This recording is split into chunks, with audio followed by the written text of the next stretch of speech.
hay mucha investigación que se puede hacer y no se está haciendo, ¿no? Estamos en un mundo donde lo que mueve dinero es lo que más valor tiene realmente, ¿no? Pero no hay programas culturales justamente porque la gente no consume los programas culturales y cuando hay, no se ven. Deberían tomarse otras estrategias, creería yo, y ahí es donde los psicólogos tendríamos que intervenir, pero no lo hacemos tampoco, pues. Hola a todos y todas, les damos la bienvenida al primer episodio del podcast de Psicosendas, un espacio donde la psicología combina con otros mundos. En esta ocasión especial tenemos al profesor Manuel Pacheco, que nos acompaña desde la Facultad de Psicología de la PUC, cuyas investigaciones relacionan tanto la música con la psicología social.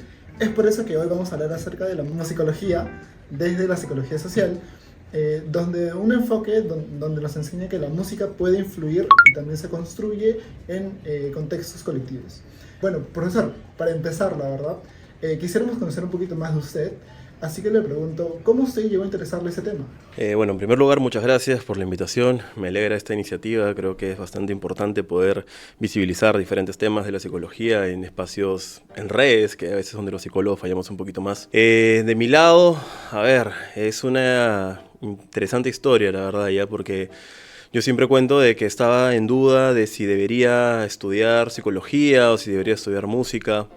Yo toda mi vida he hecho música desde que recuerdo, y de hecho antes de entrar a la universidad era grupo de un colectivo de música folclórica fusión en la Asociación Peruano-Japonesa, y de ahí yo empecé a tocar diferentes géneros musicales, particularmente enfocándome en la música peruana. Entonces yo de ahí empecé a este conflicto con la psicología. Al final me decanté por la psicología como tal. Bueno, creo que es una disciplina bastante bonita, pero intentaba no desligarme con la parte de la música. Entonces ahí es donde, bueno, en mi formación en general nunca vi nada respecto a ese tema, no hay esos tipos de cursos ni nada. Me alegra que en la actualidad haya un poquito más de esa información, pero cuando llegué a hacer mi tesis de licenciatura fue que realmente ahí empecé a indagar un poquito más. Busqué a un profesor que de alguna manera quisiera aceptarme el tema, ya porque no fue nada fácil. Busqué bastante, yo me acuerdo clarito a Janmar Rottenbacher, ¿no? Que en paz descanse, que falleció hace poco, porque él además era músico. Yo había escuchado que él era músico, tenía su grupo de música, había puesto discos y todo ello. Pero justo ese ciclo me dijo de que no iba a enseñar tesis. Entonces dije, pucha, se complica la cosa, ¿no? Así que él me dijo, busca a Agustín Espinosa, ¿no? Esto que él también estaba asesorando tesis. Y bueno, llegué con Agustín. Le pareció interesante el tema, después de argumentárselo varias veces, ¿no? Yo le agradezco un montón a él porque me dio la oportunidad de poder investigar un poco más, y desde ahí fue que empecé mi camino para investigar temas de música. Empecé con mi tesis de licenciatura y bueno, yo hasta ahorita me quedo trabajando esto porque son dos mundos que me encantan, la psicología por un lado, que es mi carrera, y por otro lado la música, ¿no? Que realmente es una pasión. Que si bien es cierto que en algún momento me han pagado por ello, no es algo que lo haga realmente por una cuestión netamente económica, ¿no? Es realmente algo que me gusta bastante y creo que tiene mucho potencial en general en los seres humanos, y creo que la psicología tiene mucho que aportar al respecto. Muchas gracias, profesor, por su respuesta, le agradecemos un montón. Y también quisiéramos preguntarle qué es lo que lo motivó también a seguir enfocándose en ello y seguir profundizando, porque actualmente usted también se dedica también como psicología como tal, ¿no? Sí, o sea, igual ahí esto sí me parece importante hacer, porque la musicología como tal es un área de una disciplina nueva en alguna medida.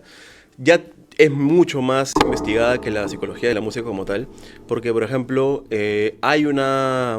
hay carreras vinculadas a la musicología, donde la mayoría de estudiantes y profesores son gente antropología, historiadores, comunicadores, etcétera, ¿no? No hay psicólogos, ¿no? Entonces la psicología de la música entra un poco más desde esta rama, específicamente en la psicología. La musicología ya entra a ser una rama un poco más interdisciplinaria, ¿no? Entonces, en ese proceso yo me he mantenido acá porque siento de que es un nicho de investigación muy interesante. Hay muy poca gente que se quiera meter a estos temas, realmente. Y siendo la música un elemento tan común en el día a día, ¿no? Todos escuchamos música, ya sea activamente, eligiendo escuchar con sus audífonos, ya sea Spotify, de algún otro medio de streaming de música, como desde el hecho de escuchar a veces música cuando vas en el transporte público, cuando estás en la ducha cantando, cuando limpias tu casa con una música de fondo que te activa. Entonces siento que hay un montón de cosas vinculadas a la música que activan y también desactivan al ser humano, ¿no? Y que creo que es importante investigar y que acá en el Perú no se está haciendo. En general, como disciplina, ya se ha empezado a dar un poco más de énfasis hay muchas más investigación, hay revistas especializadas en psicología de la música, pero acá en el Perú, teniendo en cuenta la pluriculturalidad de las que tenemos acá los grupos sociales, hay mucha investigación que se puede hacer y no se está haciendo, ¿no? Se está haciendo mucho desde el lado, como le digo, desde la historia, la antropología, ¿no? La musicología como tal, pero la psicología no lo está trabajando tanto y siento que hay un hueco que me interesa trabajarlo. Lo estoy haciendo desde que empecé a hacer mi tesis en licenciatura hasta ahorita que estoy haciendo mi posgrado en un doctorado acá en la misma universidad, vinculándolo con temas de música, ¿no? Entonces, por ahí estoy un poco en ese camino. Todavía empezando, creo yo, pero estoy al menos en ese camino. Wow, muy interesante la verdad. Gracias por compartirnos igual su opinión. Y profesor, reconocemos que tiene varias publicaciones también relacionadas a este tema. Enfatizamos mayormente en la publicación que se denomina Los efectos de la música tradicional peruana en los componentes de la identidad nacional, emociones y actitudes, donde acá se menciona, se plantea que la música puede ser un generador de emociones positivas que afecten tanto al bienestar como a la cohesión intragrupal. ¿Cómo diría usted que la música incide en el fortalecimiento de los lazos sociales en contextos pluriculturales como el Perú? Bueno, es un tema complejo ya. Eso lo trabajé en mi tesis de maestría justamente, que fue como una continuación de la licenciatura, que se enfocó específicamente en música andina. Yo creo que la música en general es un mecanismo de cohesión social, que justamente en la práctica de la música, ya sea en la escucha o en la ejecución, permite crear símbolos y significados compartidos entre personas, ¿no? Entonces, en el caso de mi tesis, yo lo quise trabajar específicamente utilizando la música peruana, ¿no? Trabajé con distintos géneros, la música andina, la música afroperuana, la música más criolla, por así decirlo. Incluso, no recuerdo si en ese mismo trabajo o en otro, pero también incluí la música amazónica, por ejemplo, ¿no? Entonces, lo que yo quería era ver cómo estos elementos podían repercutir en la identidad nacional. Esto mediante la movilización emocional, ¿no? La música creo que es, al menos para mí, es una de las herramientas que más puede movilizar, sensibilizar, concientizar a las personas con respecto a experiencias afectivas en general, ¿no? Entonces, en ese caso, creo yo de que la música podría permitirnos vincularnos con un otro y conocer a un otro, ¿no? Como, al menos como una primera parte, como un primer paso, ¿no? Para entender, oye, mira, este grupo tiene esto, ese grupo tiene lo otro. Yo me acuerdo que incluso cuando mi experiencia con mi grupo musical era música folclórica peruana, fusión, pero desde un colectivo Nikkei, japonés, ¿no? Entonces, incluso a veces esa misma fusión, yo no conocía mucho de música japonesa en ese momento, pero poco a poco, el mismo estar en ese ambiente me empezó a ayudar a conocer un poco más de otras culturas, otros grupos, otras costumbres, ¿no? Como una primera aproximación. Y a partir de la música pude conocer más gente, ¿no? Pude conocer a otras personas, otras formas de ver el mundo. Me ha permitido justamente abrir un poco el panorama, y esta es una experiencia personal. Pero creo que en general la música tiene esa facilidad, ¿no? De poder conectarnos con un otro, de poder generar diferentes niveles de empatía. Hay bastantes investigaciones que justamente intentan ver cómo la música puede ayudar a reducir prejuicio, por ejemplo, ¿no? Entonces esto creo que nos permitiría, y mi intención es seguir investigando acá en el Perú, porque al tener diferentes expresiones musicales, ¿no? Y tantas variedad, ¿no? Hay un mundo por descubrir, ¿no? Y creo yo que voy por ese camino. Hay muchas barreras igual en el medio, porque de por sí investigar en el Perú es complicado, ¿no? Financiamientos para, tú le dices, voy a investigar sobre música y psicología. Me dice, ¿y qué es eso? O sea, eso se hace, eso existe. Pero cada vez, al menos, hay más espacios, ¿no? Como este, por ejemplo, ¿no? Y otras personas que realmente están empezando a darle un poco más de interés, ¿no? Ahora hay más cursos, hay un curso electivo que se abrió hace poco también sobre psicología y música, hay cada vez más tesis que salen, ¿no? Estamos todavía en un ámbito académico. Mi intención es seguir indagando un poco más por acá, pero salir de lo académico, ¿no? Y ver cómo la música puede generar incluso procesos de intervención, trabajar con personas fuera, ¿no? Pero bueno, es un camino largo, estamos todavía al inicio, ¿no? Wow, qué tal reflexión, de verdad. Y bueno, así mismo también como que en ese mismo estudio se menciona que se trabaja con géneros musicales como usted mencionó, pero también como se menciona el andino, el vals y el festejo, ¿no? Y su influencia en la identidad. El objetivo del estudio es analizar los efectos de diversos géneros musicales, tanto en la valoración, en la percepción y también en sus influencias sociales. Pero queríamos profundizar un poquito más en esto. ¿Y qué funciones específicas usted considera que tiene la música en la transformación de la identidad grupal o identidad comunitaria? Bueno, creo yo, tenemos que partir del hecho de que la música y particularmente algunos géneros musicales acá suelen estar en alguna medida estigmatizados. Entonces, mi intención parte un poco de ello, ¿no? De que algunos géneros musicales suelen vincularse mucho a cómo se valoran a los grupos sociales que lo ejecutan e interpretan. Entonces, cuando hablamos de cohesión, cuando hablamos de identidad, de actitudes y mejora en ello, yo planteo de que está muy vinculado al tema de cómo la música puede abrirnos esta primera experiencia de conocer un mundo que quizás no lo conozco tanto. Entonces, el reconocer, por ejemplo, que algo es como la música andina, con un huayno, con una música afroperuana, como un festejo, ¿no? Poder reconocer que esto está vinculado a un grupo social, ¿no? Este grupo social tiene esas expresiones artísticas vinculadas mucho a sus costumbres, ¿no? Porque en comunidades andinas, ¿no? En grupos afroperuanos, la música es parte de su día a día, ¿no?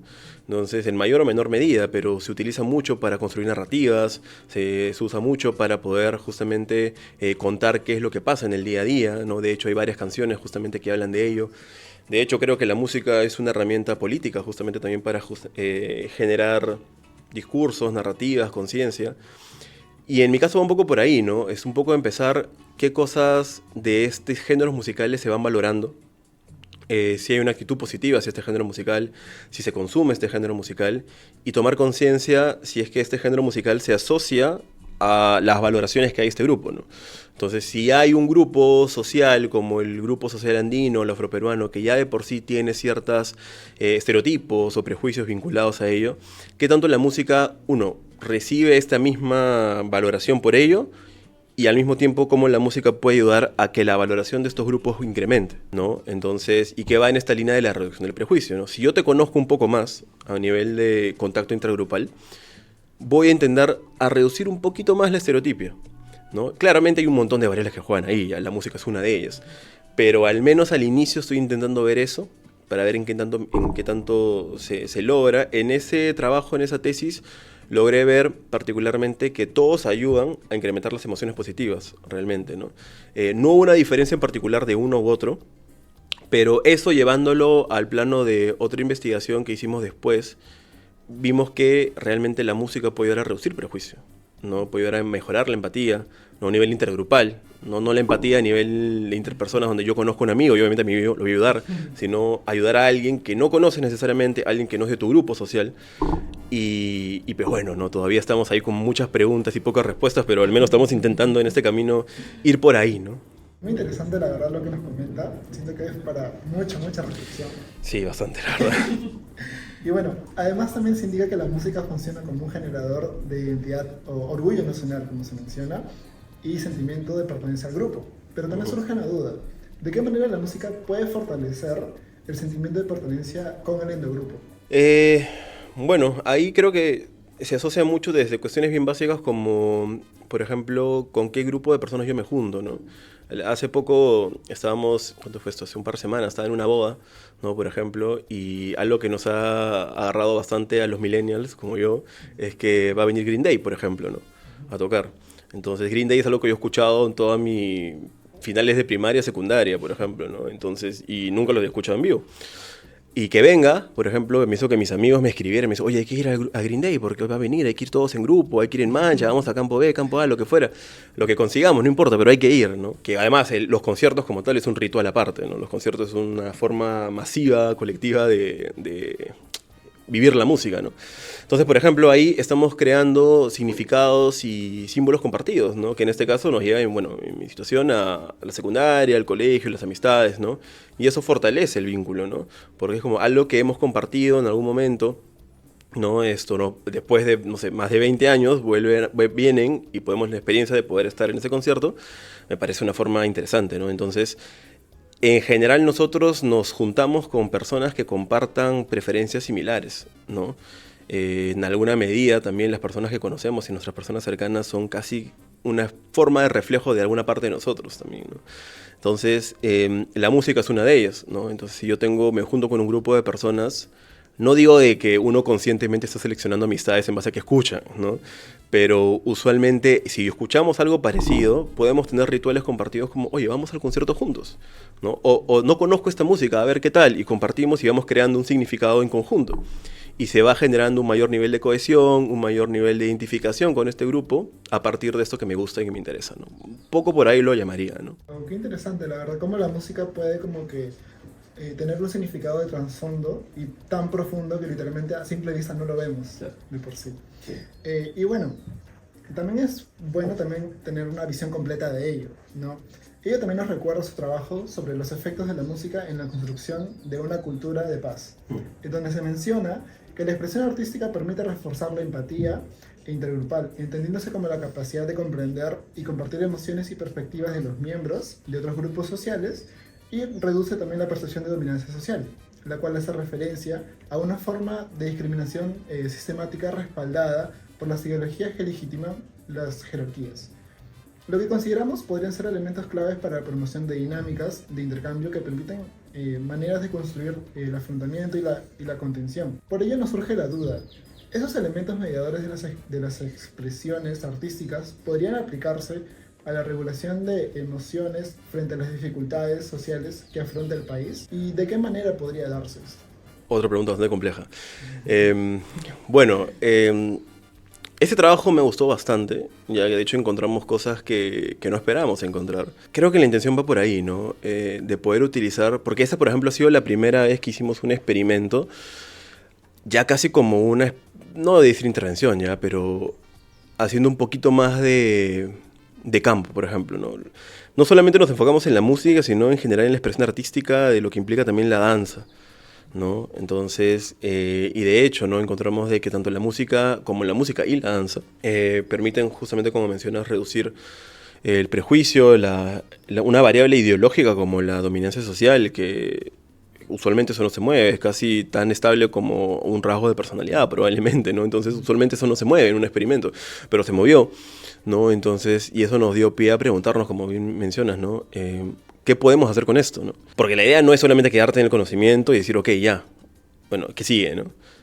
El siguiente paso es intentar buscar formas y espacios para tomar iniciativa a un nivel más, mediático, que creo que ese, por ejemplo, es un ejemplo de poder visibilizar un poco qué es lo que se está haciendo, qué es la información que hay, y luego llegar a un paso más institucional, ¿no? Donde podemos involucrarnos en algunos proyectos de intervención, particularmente con niños, adolescentes, a nivel educativo, ¿no? Donde se puedan trabajar la música, no solamente de esos talleres de arte que hay a veces en los colegios, ¿no? Te enseño flauta, guitarra, ¿no? No solamente en la ejecución, sino en la concientización de la música como una expresión artística que permite ir vinculándome con un otro, de conocer mis propias raíces acá en el Perú, ¿no? A veces acá en el mismo país conocemos más de otros países que de nuestro propio país, ¿no? Entonces, y que estos viajes, no sé, a otras provincias, no solamente sea una cuestión de qué rico turismo conocería, sino vincularme con sus expresiones, y en este caso una expresión musical, ¿no? Entonces, pero poder esta cercanía desde el colegio, ¿no? Poder trabajarlo de ahí e enseñarlo, me parece que podría ser una de las formas que tendríamos que trabajarlo, ¿no? En ese entonces lo trabajamos bastante a corto plazo. Habría que ver si esos efectos se mantienen a largo plazo o ver cómo podríamos utilizarlos para que esto pueda servir, tomando en cuenta que estamos en un país con bastante fragmentación social, ¿no? Con mucho prejuicio, mucho estigma, entre otras cosas. Cómo la música puede tener el poder. Yo no digo tampoco que la música va a salvar a todo, ¿no? Hay un montón de aristas que están vinculadas a este proceso, pero creo que la música puede aportar su granito de arena, tomando en cuenta que nos falta de dónde agarrarnos, ¿no? Entonces, por ahí iría, ¿no? Me parece, al menos. Igual son muchas cosas que todavía no tengo las respuestas, ¿no? O sea, yo creo que va por ahí, pero tengo que seguir investigando, tenemos que seguir viendo qué otras cosas pueden salir, ¿no? Ahorita, por ejemplo, que estoy haciendo otro trabajo en el doctorado, no sé si va a salir algo, ¿no? No tengo mucha evidencia previa, particularmente de acá. Entonces yo estoy mucho empezando de cero, tanteando un poquito qué es lo que se hace desde la psicología social, tomando en cuenta lo de la psicología de la música de fuera, pero al no tener algo directo acá, no sé si del espacio para contarlo, pero a mí me costó muchísimo hacer mi tesis de licenciatura, ¿no? Porque no tenía de dónde basarme. Habían algunas cosas por aquí, por allá, particularmente en esa época, ¿no? Pero algo, cuando me dicen, ok, ¿qué investigación previa acá en el Perú hay sobre eso? no tenía, no había. Ahora, mal que bien, tengo algunos estudiantes que han trabajado como una réplica de mi tesis. Claro, se pueden basar en la mía, ¿no? Pero en ese entonces yo no tenía más o menos en qué basarme. Me basaba en otras disciplinas, en la antropología, sociología, en otras cosas, ¿no? Pero bueno, creo que la música puede darnos pie a poder trabajar justamente a construir o al menos contribuir en alguna medida a buscar una cultura de paz. La música y la danza, ¿no? En este caso también, que fue parte del estudio. Quisiera yo decir de que va a permitirnos poder mejorar cómo estamos como sociedad, pero para ello tendría que haber mucho más apoyo y creer en que esto puede funcionar, ¿no? Pero en términos de políticas públicas, teniendo en cuenta cómo estamos como sociedad y como estructura gubernamental, tenemos que lucharla bastante para poder ingresar ahí, ¿no? Que sería, creo que, un siguiente paso. En general, la psicología, ¿no? Nos falta mucho de vincularnos a la parte más política, vincularnos, estar ahí metidos en políticas públicas, salir a decir, oye, que estamos investigando y todo eso. Pero bueno, no, es un camino largo, realmente, ¿no? Es una carrera bastante larga y estamos nuevamente, como te digo, al inicio. Usted como los pioneros, ¿no? En alguna medida me llaman así, un poco en mi momento más humilde, creo yo que realmente podría considerarse así, ¿no? No conozco a mucha gente que investigue en ese tema. Hace poco estuve conversando con algunos profesores que también estaban interesados, ¿no? Pero que a veces en el mismo día a día y en la agenda a veces es difícil cuadrar tiempos, ¿no? A mí me interesa bastante, pero a veces incluso no te da, ¿no? Entonces, mi intención a futuro es poder crear un grupo, ya sea de estudio, de investigación, para empezar a trabajar un poco más con esto, tener más manos, porque a veces no me alcanza el tiempo ni los recursos para hacer ello. Pero creo que poco a poco, al menos de lo que recuerdo cuando empecé esto, el 2014 más o menos, ahora 2025, ya más de 10 años, siento que cada vez hay más. Y eso a mí me da bastante optimismo, me alegra bastante y que se esté reconociendo la música con el valor que realmente debe tener, ¿no? Y que, nuevamente digo, no pienso que esto va a solucionar todos los problemas del mundo, ni mucho menos, pero puede aportar un poco más. Wow. Muy interesante su propuesta, la verdad, y también como que muy enriquecedora su conocimiento como tal. Bueno, ahora gracias por sus alcances. Ahora que ya sabemos un poquito más de los efectos sociales de la música, quisiéramos saber también un poquito más de las posibles limitaciones para que ello suceda. En su trabajo en escala de actitudes hacia los géneros musicales ligados a grupos sociales del Perú, se habla de cómo hay una mayor percepción positiva del rock y una desvalorización del andino en la apreciación del arte musical. Es por ello que nos preguntamos, ¿cuáles son los desafíos para la preservación y valoración de géneros tradicionales en un mundo globalizado? Es difícil, ya, porque lo cultural está muy mercantilizado, ¿no? Entonces, ¿qué es lo que ocurre? Si tú prendes la radio, que digamos es el medio de difusión masivo que puedes encontrar, ¿no?, de música acá en el país al menos, porque claro, uno podría decir, bueno, Spotify ayuda, ¿no? Pero ¿cuánta gente escucha Spotify? ¿Cuánta gente tiene Spotify? Realmente no. O sea, el acceso es la radio, es donde tú escuchas en cualquier sitio vas a encontrar una radio, ¿no? Entonces, el tema es de que la industria de las radios, la misma industria musical está planteando una especie de homogenización cultural, ¿no? De qué es lo que debemos escuchar, qué es lo que le debe gustar a la gente, ¿no? Entonces, y esto no lo digo en una cuestión de crítica, ¿no? O sea, el tema de la música pop, por ejemplo, ¿no? El reggaetón como tal, es música que se vende bastante. Se vende mucho y tiene una fórmula y que a nivel comercial funciona y es perfecta, básicamente, ¿no? De ahí que salen estos videos que dices, pon esos 4 acordes y te salen como 100 canciones con los mismos acordes, ¿no? Entonces, porque es una fórmula que funciona a nivel de marketing, te genera un nivel de predictibilidad donde el consumidor reconoce, oye, mira, esto se va a dar de esta manera, no pasa esto, luego viene el coro, mira, acá, como no sé si les ha pasado, ¿no? Es como que siento que acá viene el coro, ¿no? Entonces tiene una estructura siempre de verso, precoro, coro, otra vez el verso, el final, entonces como que y funciona, y en general mucha de la música es así. Pero nuestra música, la música andina, la música afroperuana en general, si ustedes prenden la radio, como les decía, no van a escuchar eso. Es muy poco realmente, ¿no? Lo que se escucha es algunas cuestiones más fusión, quizás, ¿no? Y creo que a partir del fenómeno de Lucho Quequesana se empezó justamente a mediatizar un poquito más, ¿no? Cómo es de que lo andino puede incorporarse dentro de una mezcla más de rock, cómo lo afro puede vincularse mucho al jazz, por ejemplo, ¿no? Dentro de esas dinámicas. A mí, por ejemplo, me encanta escuchar el jazz afroperuano, ¿no? Una mezcla de la parte más clásica del jazz con esta mirada más tradicional de nosotros, del festejo, del landó, por ejemplo. Pero creo yo de que muy poca gente lo escucha, ¿no? Entonces, y yo creería que al menos eso debería tener la misma oportunidad en el mercado para que las personas puedan decidir qué escucho y qué no escucho. Pero si al final mi oferta siempre es la misma, pues voy a tener que estar obligado a escuchar esto de acá, ¿no? Entonces, claro, hay otras personas que pueden tener mayor privilegio para poder acceder a otras formas de música, ¿no? Obviamente tienes el internet, tienes plataformas de streaming de música, YouTube, qué sé yo, y uno puede acceder a otras cosas, pero no es la mayoría, ¿no? Entonces, y creo que eso ya genera una diferencia, ¿no? Entonces, a mí me parece que la gama de géneros musicales que tienen que colocarse debe ser más variada. Por ejemplo, hace poco, bueno, no hace poco realmente, ya hace unos tiempos, esta radio filarmónica, ¿no? Te pasa un montón de música variada. Te pasa desde música clásica hasta música de anime, ¿no? Entonces, y tienen diferentes, digamos, no sé cómo llamarlo, programas, ¿no? Secciones, donde cada una te va contando cosas distintas, ¿no? Y me parece, por ejemplo, eso una manera, ok, si me gusta la música de anime, pues me pongo y escucho esto. Si me gusta la música clásica, escucho esto. Pero estamos enfrascados siempre usualmente dentro de lo mismo, que no está mal, ojo, no lo digo como crítica, sino simplemente de que usualmente en el mercado se va apropiando de esto, entonces pensémoslo como el lenguaje, ¿no? Si acá cada vez se empieza a hablar más español en todos lados, las lenguas originarias van a desaparecer al final, ¿no? Entonces, y la idea no es esa, es que se preserve, ¿no? Igual con la música. Creo yo que igual cada vez más hay un mayor nivel de conciencia sobre eso, justamente a partir de lo de Lucho Quequesana y otras formas de expresión musical. Antes acá venía, por ejemplo, bastante la zarita, ¿no? Que también tiene mezclas bastante andinas, folclóricas, con danzas de tijeras, etcétera, ¿no? Venía Ushpa, ¿no? Que es básicamente música en quechua, ¿no? Que no es usual escuchar música en quechua, además, ¿no? Música rock en quechua, ¿no?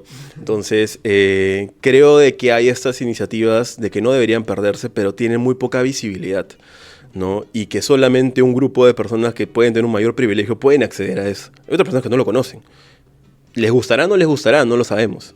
Pero que sería lo ideal para mí es que, bueno, puedo escuchar todo esto, yo elijo escuchar, me quedo con el reggaetón, me quedo con rock, me quedo con tal cosa, pero no hay, pues, no. No hay, el mercado está muy influenciado en esto y, bueno, a mí personalmente me parece que eso podría estar afectando a que se sigan preservando este tipo de géneros, por ejemplo. Wow, muy interesante su punto de vista. También nos genera mucha conciencia realmente a todo este ámbito de la música. Y la verdad, profesor, por mi parte ha sido mil gracias, la verdad. Ahorita yo la dejo con mi compañera Mara para que pueda continuar. Pregunta compleja me has dado, Lisa. ¿Alguien tiene un poquito de agua? Una pausita de 5 minutos para que descansen sus voces. Bueno, para continuar con la entrevista, gracias, profe, por los alcances que nos ha dado hasta ahora. En verdad han estado súper interesantes. Entendemos que nos está hablando de las limitaciones en cuanto a la investigación y lo complicado que ha sido para usted tener que trabajarlo sin una base. Y nos gustaría saber más en cuanto a las percepciones negativas y la estigmatización. Eso es algo que mencionó en su tesis sobre la influencia de géneros musicales con contenidos andinos en la identidad social peruana. Por ello nos queda la duda, ¿qué acciones se podrían implementar para promover una percepción más positiva e inclusiva de las expresiones musicales nacionales? Creo que ahí es justamente uno de los puntos principales, Mara, porque hasta ahorita más o menos tenemos esa información. Creo yo de que el poder intervenir un poco con música, el utilizar intervenciones a nivel educativo, como les mencioné en algún momento, creo yo que es lo que podría ayudar, ¿no? Porque de hecho, o sea, todo bien con la música, pero también la música puede tener elementos que hablen sobre... en algún momento deben haber escuchado a alguien como que, mira, este pata que escucha tal cosa, ¿no? O este escucha otra cosa, ¿no? Como que no tiene buen gusto, ¿no? Entonces, como siempre hay como una jerarquía de qué es mejor o qué es peor, ¿no? Y todo eso se remonta, pues, desde cuando hablábamos de esta distinción dicotómica entre la música clásica versus la popular, ¿no? Todo lo que no era clásico era cualquier cosa, ¿no? Lo importante era la música clásica. Entonces, ahora sucede algo parecido, ¿no? Entonces, la música también ayuda a estigmatizar en alguna medida, ¿no? Me acuerdo bastante en el 2019, que de hecho también me escribieron del comercio, porque estaban buscando profesionales que hablaran sobre música y psicología, música y sociedad, porque no sé si se acuerdan, este festival de Vivo por el Rock que pasó en 2019 y de que se incorporó todo el tema de la música chicha y la cumbia, ¿no? Al festival como tal, y salieron un montón de gente más como entre comillas purista, ¿no? A decir, pero ¿por qué me contaminan mi festival? ¿Por qué me contaminan mi concierto? ¿No? Si quieren escuchar chicha o cumbia, váyanse a otro lado, ¿no? Entonces, donde se nota una actitud jerárquica donde el rock o el metal es mucho más importante que lo otro, ¿no? Y claro, yo entiendo que la dinámica del festival es literalmente se llama Vivo por el Rock, ¿no? Tiene un objetivo como tal, pero no tendría que haber ningún problema, ¿no? Quizás en cuestión de marketing podrían cambiarle el nombre, pero lo que salió fue mucho estereotipo, mucho prejuicio, ¿no? De quién escucha chicha, ¿no? Ciertas personas de ciertos sectores más marginalizados, inclusive, porque la chicha, y es una de las cosas que discuto en la tesis, que está muy vinculada a sectores marginalizados, ¿no? Cuando uno piensa en chicha, esto a veces recuerda en estos pósters, ¿no? Con luces, perdón, con colores bien llamativos, ¿no? Y es donde, de alguna manera, esa es la cercanía que se tiene, ¿no? Yo creo que además la chicha en la actualidad, en alguna medida, depende mucho del grupo social que la escuche, ¿no? Pero de hecho, la chicha está agarrando mucha más valoración, porque ahora es más común en ciertos sectores, ¿no? Que la música sea cada vez más escuchada, ¿no? Obviamente en ciertos sectores más urbano marginales se escuchaba en general, ¿no? Pero inclusive en sectores de gente de clase media alta, ¿no? Se escucha la chicha, ¿no? Es como música más... Ahí no estoy muy seguro cuál es la característica demográfica particular, pero dentro de todo hay una valorización importante de la chicha ahora, ¿no? Pero sí hemos encontrado, tanto en mi tesis como otra tesis que lo trabajó otro estudiante, Renato, si no mal recuerdo, que lo replicó en Cusco, esta misma tesis, ¿no? Para ver si el efecto se mantenía, y de hecho se mantenía, ¿no? Claro, igual lo hemos trabajado en una población muy urbana, ¿no? Clase media igual, ¿no? Entonces puede haber diferencias ahí. Si Agustín me escuchara, probablemente si está viendo este podcast en algún momento, me va a decir que hubo toda una anécdota cuando fui a dar una ponencia recién salido de la universidad en la Villarreal, y hablaba justamente de esto de la chicha, y que decía que la chicha podría ser estigmatizada, ¿no? Y la gente me preguntaba, pero nosotros escuchamos chicha, ¿no? Y claro, yo no hice nunca el hincapié de que esto se especificaba a cierto grupo, a cierto sector, no a ciertas personas. Entonces, Agustín diría que casi me linchan en esa ponencia. No fue tan así, la verdad, ya, pero él lo va a contar de esa manera. Pero bueno, entonces yo creería de que el poder utilizar la música, ¿no? Como una herramienta de concientización, con la música como una herramienta de conocimiento, la música como una herramienta de sensibilizar, particularmente en las edades más tempranas, ¿no? A veces se ve la música como algo accesorio, ¿no? Pero yo creo que, como les dije al inicio, ¿no? La música es una herramienta con un poder brutal para realmente llegar a las personas a nivel afectivo, emocional, ¿no? Entonces lo vería más por ese lado, pero estamos todavía, creo yo, lejos, ¿no? O sea, necesito tener un poco más de evidencia, más información para llegar a poder trabajar eso y pelearla para que te den financiamiento para poder trabajarlo de esa manera, ¿no? Porque ya eso es otro tema, pero a nivel institucional es bien difícil, ¿no? Conseguir eso, ¿no? Sí, entendemos que no se le da mucho valor y mucha investigación, como que la gente todavía no se lo toma tan en serio y no busca promoverlo. Y relacionado al anterior, aparte de la valoración social, en su tesis Influencia de géneros musicales con contenidos andinos en los componentes de la identidad nacional peruana, también hace mención a cómo las representaciones sociales como discursos mediáticos y las políticas pueden influir en la estigmatización o en los prejuicios. Por lo tanto, queríamos saber qué papel considera que tiene el Estado y los medios de comunicación dentro de esas posibles acciones. Creo yo de que los medios de comunicación van un poco en la línea de lo que les planteé hace un rato, ¿no? Del tema de la homogenización de qué es lo que se escucha, ¿no? Debería haber un poco más de democratización de los géneros como tal, ¿no? Porque tanto las mismas industrias musicales, las casas, las disqueras y todo ello, así como las mismas emisoras de radio, van a querer poner lo que se vende, pues, ¿no? O sea, estamos en un mundo donde lo que mueve dinero es lo que más valor tiene realmente, ¿no?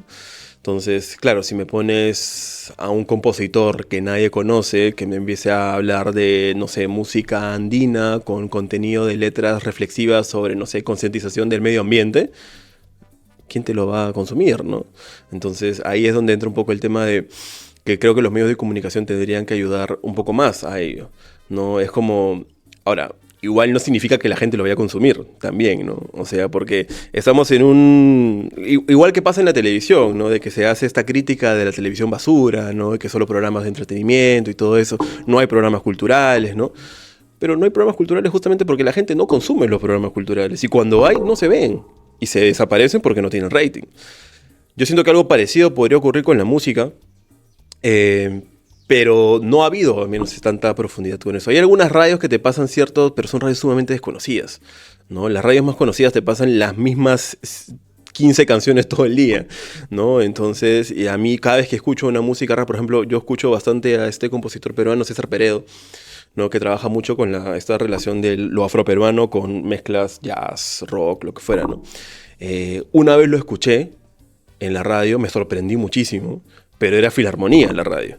No, ninguna otra he escuchado otro tipo. Música instrumental no suena, ¿no? O sea, música instrumental no suena en la radio, tiene que ser música con letra, ¿no?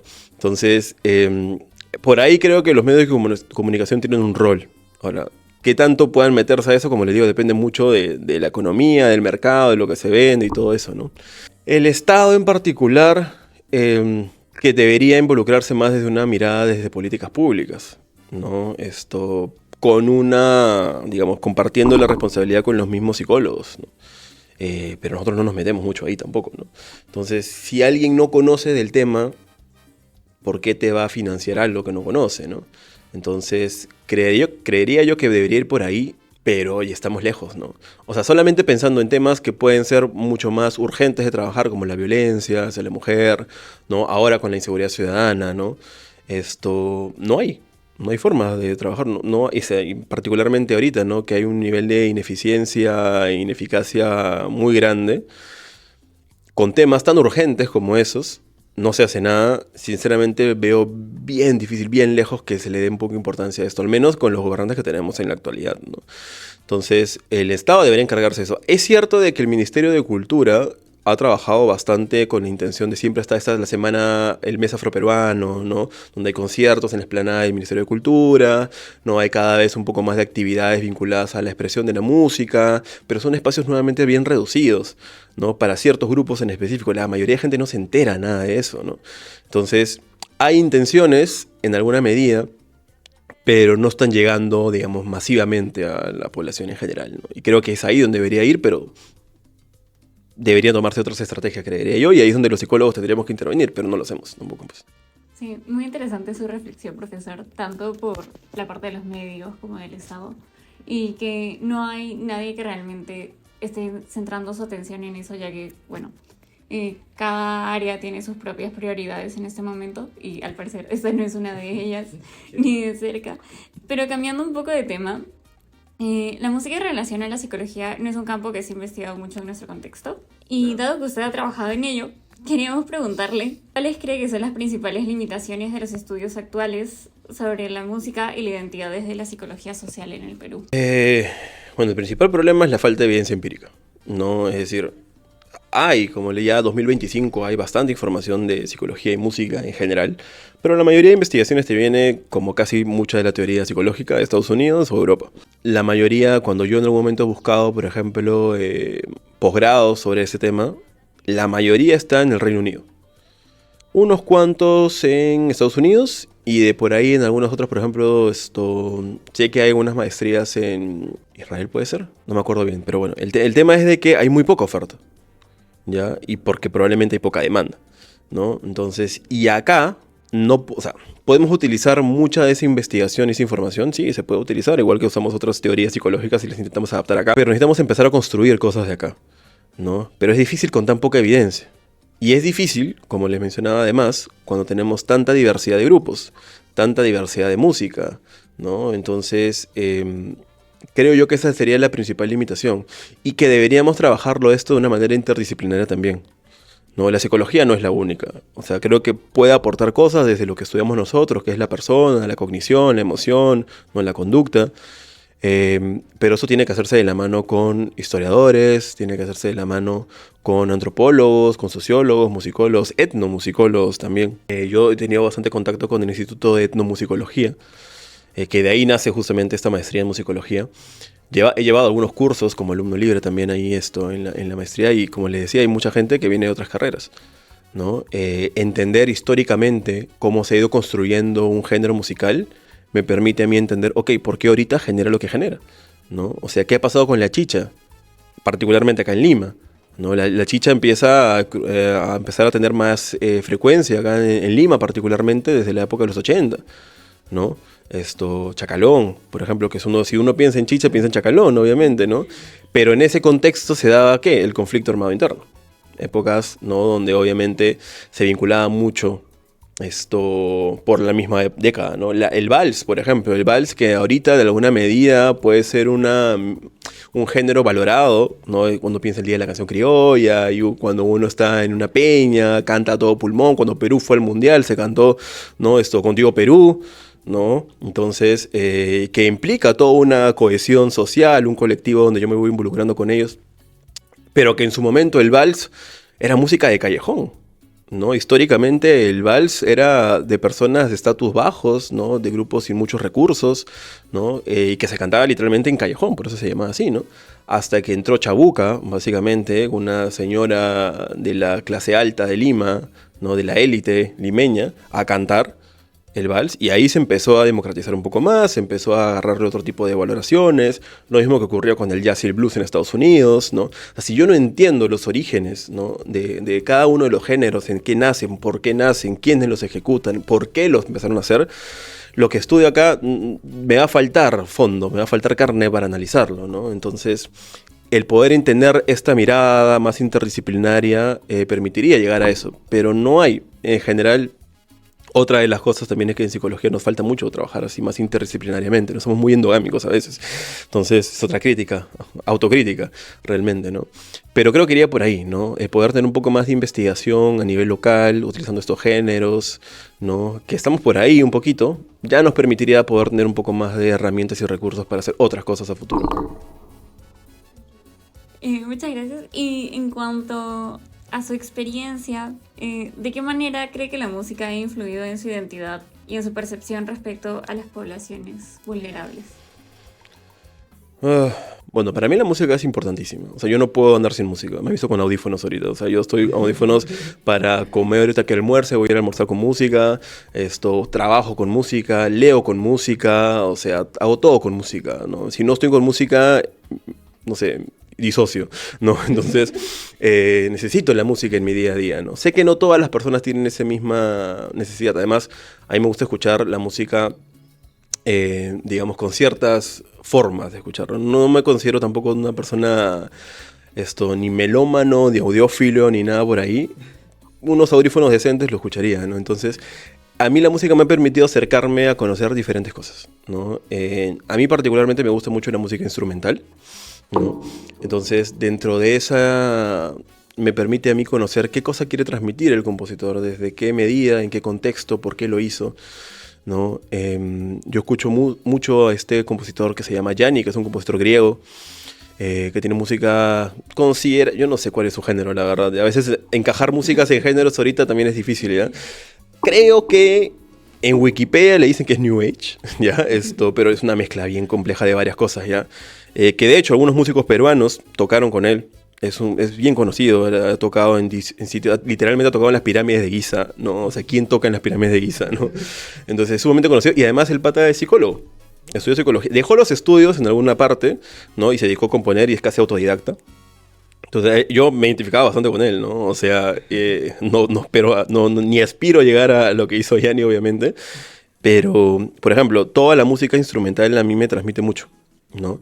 Y como les dije al inicio, cuando empecé a escuchar, no solo escuchar, a tocar música andina, música afroperuana y todo eso, que quizás no estaba tan conectado con ello, empecé a conocer más cosas, y eso terminó a mí abriéndome nuevos panoramas, nuevas formas de ver el mundo, conocer culturas. No sé, en este caso, bueno, fue un poco la parte más andina, más afro, cultura japonesa, como en este caso, ¿no? Que también fue en parte de mi experiencia. Entonces, más o menos esa fue, ¿no? Creo que la música me ha dado mucho, ¿no? A nivel tanto de entretenimiento como de conciencia. Y actualmente quiero estudiar un poco más la parte de la música como una herramienta política, por ejemplo, ¿no? La música de protesta, Es una de las cosas que actualmente me gusta. Estoy empezando a darle un poco más de peso. Creo que el hacer o escuchar música podría ser un acto político, ¿no? En general. Bueno, es un acto político realmente, ¿no? Eso desde el mismo hecho de qué consumes, cómo consumes, en dónde consumes y todo eso. Pero pensándolo un poco más desde la mirada más convencional de la política, ¿no? De vincularte un poco más a, no sé, criticar algo vinculado al Estado, a la realidad social en la que pasa, ¿no? Por ejemplo, esto creo que Calle 13 hace mucho eso, ¿no? En sus últimos discos particularmente, ¿no? A nivel de conciencia ambiental, inclusive todo ello. A mí me gusta mucho y me admiro bastante a Víctor Jara, por ejemplo, como el compositor chileno, ¿no? Que ha trabajado bastante música de protesta en Chile. En esas protestas que ocurrieron en Chile el 2018, no mal recuerdo, la gente se juntaba en las plazas, ¿no? A cantar, ¿no? Yo no me imagino acá en Lima que hagan eso, ¿no? Y siento que es una cuestión de formación cívica distinta inclusive, ¿no? O sea, a mí me encantaría que en algún momento la gente se junte con, no sé, 100 guitarras y empiezan a tocar canciones de, bueno, que no tenemos un referente tal cual como ellos tienen a Víctor Jara, ¿no? Pero igual, ¿no? No veo tanto eso. Entonces, a mí me ha impactado mucho, no solamente desde mirada de psicólogo social, sino también como psicólogo político, por ejemplo, ¿no? A nivel de concientización, a nivel de mandar un mensaje, una narrativa. Entonces, como le digo, desde el entretenimiento, desde el día a día hasta las miradas más sociales, de vincularme con grupos, ser más empático, reconocer al otro, creo que la música me ha dado bastante por ahí. Muchas gracias, profesor. Nos ha parecido muy significativa la entrevista, teniendo en cuenta que tiene una perspectiva tanto social como política y nos habla tanto de cohesión social como de identidad de poblaciones vulnerables y cómo se desarrolla la música también en estos contextos. Entonces, antes de terminar la entrevista, nos gustaría saber si tiene alguna reflexión aparte que nos quiera dar. Bueno, en primer lugar les agradezco por el espacio. Creo que una de las cosas que me quedé pensando es esto, no es tan común que estos espacios se den, ¿no? De hecho, hace poco también estoy enseñando en la Universidad de Piura, por ejemplo, ¿no? Y por la Semana de Psicología, por el Día del Psicólogo, hicieron ponencias y me invitaron para exponer sobre justamente psicología de la música, ¿no? Entonces, como les decía, siento que no es un tema que hasta ahorita esté tan visibilizado. Siento que obviamente tenemos un montón de problemáticas a nivel internacional, nosotros a nivel local, ¿no? La música no va a llegar a salvar el mundo, como les mencionaba, pero creo que tiene mucho que aportar. Se pueden trabajar diferentes aristas de la música y el poder tener estos espacios para visibilizarla, para poder ver cómo se puede estudiar un poco mejor, gente que esté interesada, que quiera, no sé, empezar a investigar o no sabe cómo investigar o ni siquiera sabía que esto podía hacerse, ¿no? O sea, si uno ve música política, uno usualmente no hace ese link espontáneamente, ¿no? Un poquito de esfuerzo quizás sí, pero creo yo poder hacer esto, empezar a investigar, el sentirme, como me dijeron en algún momento, como un pionero de la investigación de psicología y música acá en el Perú, o sea, me parece genial que se siga haciendo cada vez más. Y yo estoy encantado de en cualquier otro espacio volver a compartirles. Y si alguien en algún momento escucha este podcast y le interesa contactarme, yo estoy encantado de poder generar más proyectos y trabajar con respecto a esto dentro de lo que alcance igual los tiempos y los recursos que a veces hay, ¿no? En el día a día es un poco complicado, pero nunca dejarlo de lado. Y creo de que vamos por ahí, creo que estamos en buen camino, lento pero seguro. Y nada, les agradezco mucho por el espacio. Bueno, para terminar este primer episodio del podcast de Psicosendas, en primer lugar queríamos agradecerle de todo corazón por su participación, por darnos de su tiempo, por su claridad y por darnos más noción sobre estos temas tan interesantes. Y también nos gustaría seguir reflexionando sobre el tema, entonces los invitamos a quienes nos están escuchando a participar de los siguientes podcasts. Síganos en el podcast. Y muchas gracias, profesor. No, a ustedes, muchísimas gracias y muchos éxitos en lo que viene.